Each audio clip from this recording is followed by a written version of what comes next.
ప్రస్తుతం మనతో senior journalist Kiran గారు ఉన్నారు. నమస్తే సార్.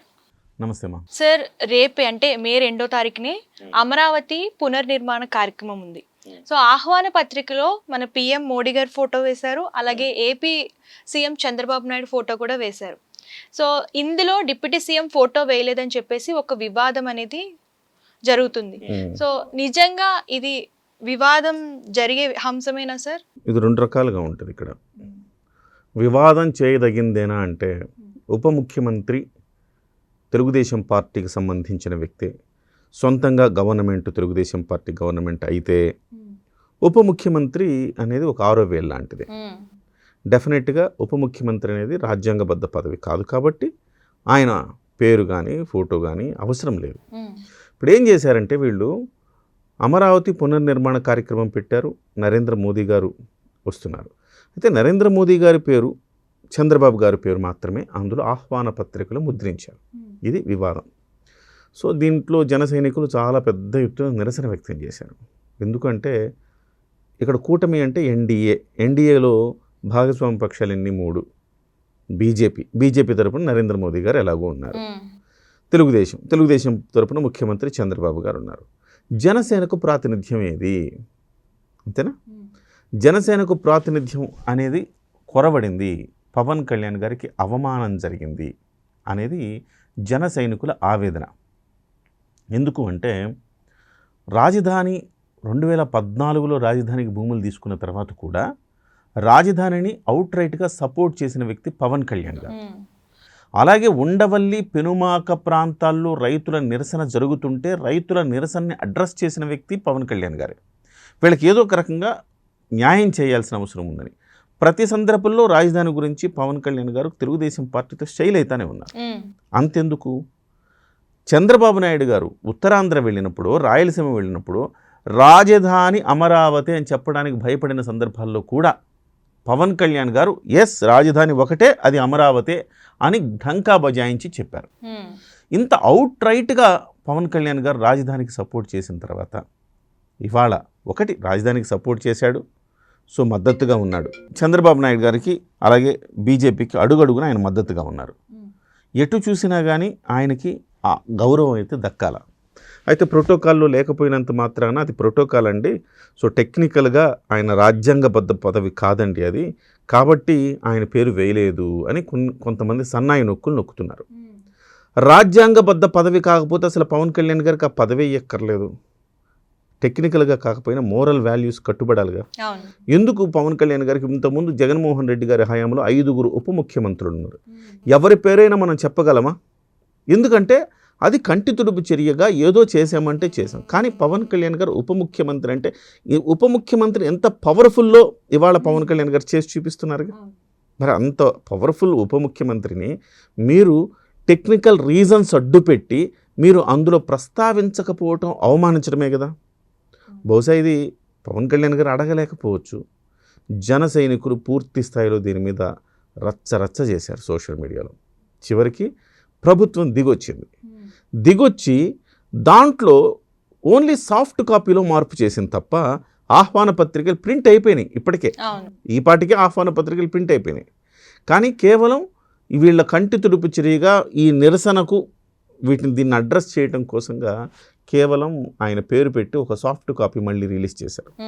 దాని మీద కూడా చాలామంది ఇది సాఫ్ట్ కాపీ, ఇదేంది ఫేకా నిజమా అనే దాని మీద చాలామంది చర్చ కూడా జరుగుతూ ఉంది. అయితే మార్పు చేసిన మాట వాస్తవం, కానీ ప్రింట్ ఆల్రెడీ అయిపోయింది, ఆల్రెడీ ఆహ్వాన పత్రికలు వెళ్ళిపోయినాయి. సో దాన్ని మనం వెనక్కి తీసుకోలేం కదా.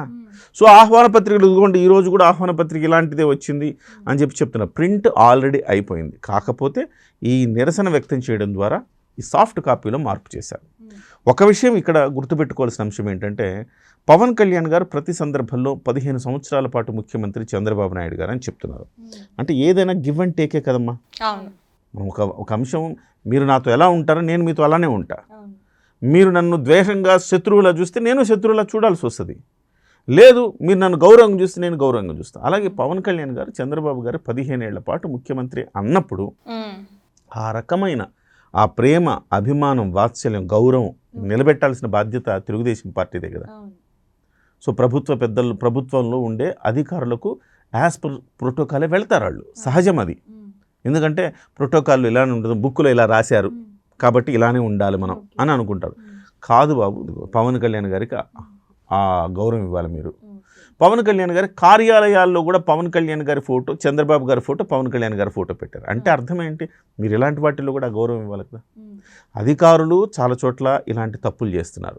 చేస్తున్నప్పుడు స్ట్రిక్ట్గా 4 సార్లు చెబితే ముఖ్యమంత్రి గారు అది ఇంకొకసారి చేయకుండా ఉంటారు. అంటే కొంతమంది కావాలనే చేశారు ఇలాగా, ఫోటో కానీ పేరు కానీ వేయకుండా అని చెప్పేసి కొంతమంది అయితే అంటున్నారు. కావాలని చేశారని కూడా నేను అనుకోను సంతోషి.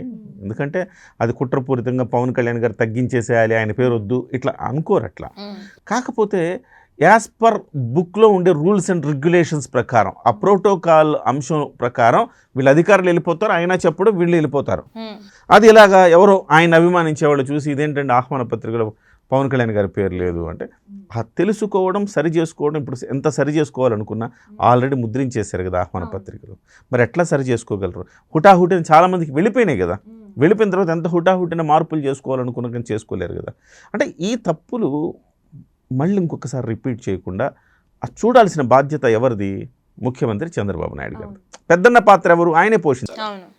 తప్పులు జరుగుతున్నప్పుడు ఆయనే చూసి చెప్పాలా. శిలాఫలకాల్లో చాలా చోట్ల శిలాఫలకాల్లో కూడా చంద్రబాబు నాయుడు గారి పేరు తప్ప పవన్ కళ్యాణ్ గారి పేరు లేదు. ఉపాధి హామీ పనులు జరుగుతున్నప్పుడు ఈయన పంచాయతీరాజ్ మినిస్టరు. సో ప్రతి నియోజకవర్గంలో ఉపాధి హామీ పనులు జరుగుతూ ఉన్నాయి. వాళ్ళ చెరువులు బాగు చేసుకుంటున్నారు, కుంటలు బాగు చేసుకుంటున్నారు, కాలువలు తీసుకుంటున్నారు, కమ్యూనిటీ హాళ్ళు కట్టుకుంటున్నారు, సో గోకులాలు కట్టుకుంటున్నారు. ఇట్లా రకరకాల కార్యక్రమాలు జరుగుతూ ఉన్నాయి ఉపాధి హామీ మీద. జరుగుతున్నప్పుడు పంచాయతీరాజ్ మినిస్టర్ కదా ఆయన ఫోటో ఉండాలి కదా ప్రోటోకాల్ ప్రకారం. అక్కడ కూడా కావాలని కొంతమంది తెలుగుదేశం పార్టీ నాయకులు అవసరం లేదులే Chandrababu photo, local MLA photo, వీళ్ళు 2 ఫోటోలు వేసుకుని శిలాఫలకం వేసుకుంటున్నారు. ఈ 2 పేర్లు రాసుకొని శిలాఫలకం వేసుకుంటున్నారు. అట్లా కాదు కదా. పంచాయతీరాజ్ మినిస్టర్ పంచాయతీరాజ్ మినిస్టర్గా ఆయనకు గౌరవం ఇవ్వాలి. ఆయన శాఖలో జరుగుతున్న పనులకు ఆయన ఫోటోలో ఆయన పేరు లేకపోతే ఎట్లా? రెండోది, ఆయనకు సంబంధించి ఇవాళ ఈ ప్రభుత్వం ఉండటానికి కారణం పవన్ కళ్యాణ్ గారే. ఆ కృతజ్ఞతాభావం ఉండాలి. ఎంతలా మాట్లాడుకుంటున్నారంటే నేను ఒక స్పేస్లో ఎక్స్ స్పేస్లో చూశాను.